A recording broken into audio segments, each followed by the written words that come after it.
Hi everyone, welcome back to Learn Math with Jessie. Today we're going to learn how to solve rate problems. So what is a rate?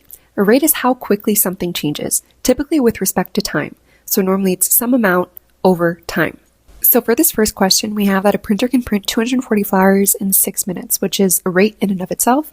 So 240 flyers over 6 minutes, right? So we can actually simplify this rate and we get that 40 flyers are printed every minute. And then given that we want to know how many flyers are printed in 15 minutes, we just have to multiply this value by 15, and then we get that 600 flyers are printed. Next, moving on to the next question, we have a boat that travels upstream 12 kilometers in 2 hours. So that's a rate. So again, we do this division to get the number of kilometers traveled, the amount per hour, which is our time. So this is the speed of the boat. Now they tell us that the speed of the boat is 10 kilometers per hour relative to the water. So that's the actual speed of the boat on the water. So that's also another rate here that we write. So this is the actual speed of the boat.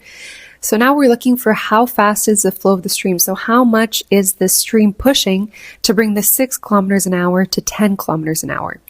So we do 6 kilometers an hour plus some rate x is equal to 10 kilometers an hour. And we perform the subtraction and we get 4 kilometers per hour for the flow of the stream. So the speed of the stream. Moving on to the next one, we have two cars that leave the same place at the same time and drive in opposite directions.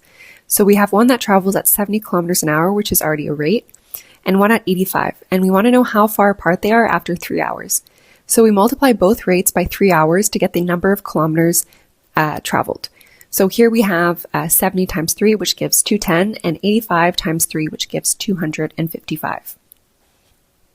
Next, I have this quick sketch here that shows us, what's actually happening. So they're moving in opposite directions, but we want to know how far apart they are after those three hours. So we essentially just need to add up these two distances that we found, and then we obtain 255 plus 210 to get our distance apart, which is equal to 465 kilometers.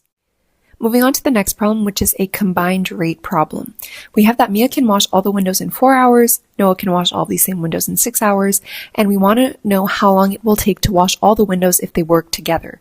Now, working together means basically that we're going to add their rates together, and this is going to form a new rate, and we want to find the time it will take to wash all of these windows given this new rate.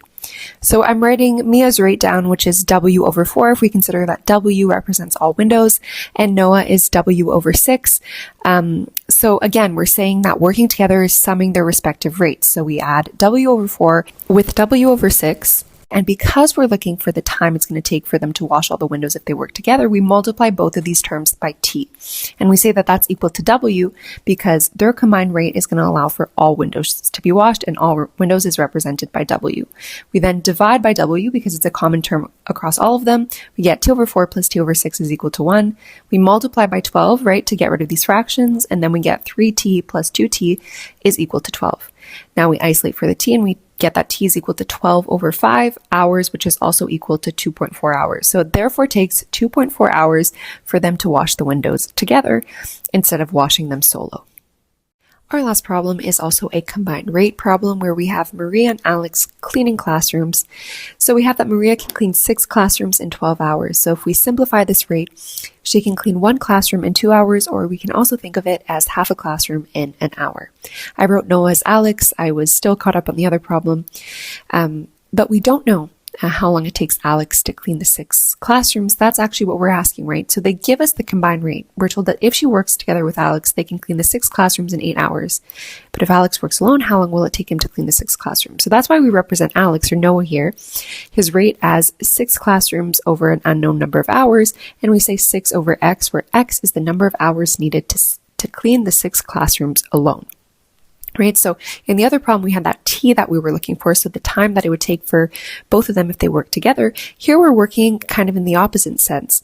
Here we're looking to find the number of hours it would take him to clean alone instead of both cleaning together, which is given, right? So the combined rate is 6 classrooms in 8 hours, which can be simplified to 3 over 4. So now again, we add the rates. So we say half for Maria plus 6 over X is going to be equal to 3 over 4. That's their combined cleaning rate. And then what I've done here is I've multiplied by 4, right? So 4 divided by 2 is 2, 4 times 3 over 4 is 3, and 6 times 4 is 24. And then I multiply by x, right? So then I get 2x plus 24 is equal to 3x, or x is equal to 24. That means it takes Alex, when he works alone, 24 hours to clean the 6 classrooms. Thank you so much for tuning into this video. See you in the next one.